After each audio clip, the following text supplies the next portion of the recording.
pessoal, estou de volta com o meu canal. Parei de enviar aqui alguns dias atrás e hoje trago para vocês um tutorial bem massa que é como fazer uma fogueira no Minecraft. E fique comigo que eu já volto. E beleza, pessoal, aqui é como vai ficar aqui a nossa fogueirinha da zoeira. Nossa fogueirinha. E aqui vai ser o local onde a gente vai fazer a fogueira. Para estar fazendo a fogueira você vai ter que estar vindo aqui nas configurações e já de cara você liga o X e deixa no pacífico de preferência. Aqui nos comandos você coloca /summon, tá? Aí vocês colocam fireball, fireball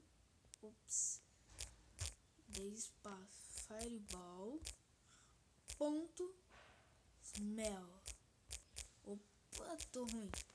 Não deem concluído. Depois vocês vão procurar o tilt do seu aparelho, né?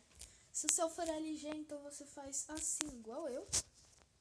E aqui vai estar a nossa bolinha de fogo, que vai ser essencial aqui, né?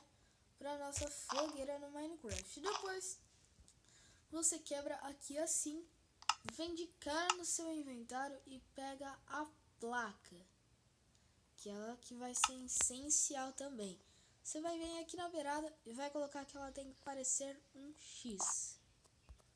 Isso mesmo, um X. Um X. Nem vou pausar porque é bem rapidinho aqui esse tutorial.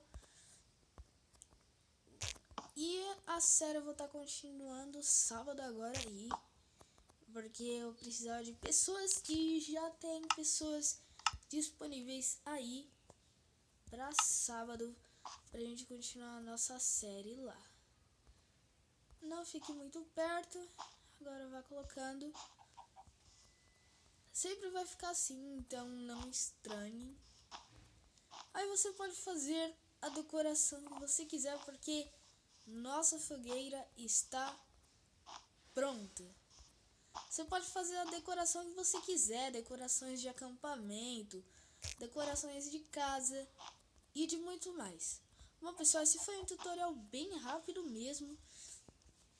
E se vocês gostaram do vídeo, deixe seu like, se inscreva no canal e até a próxima.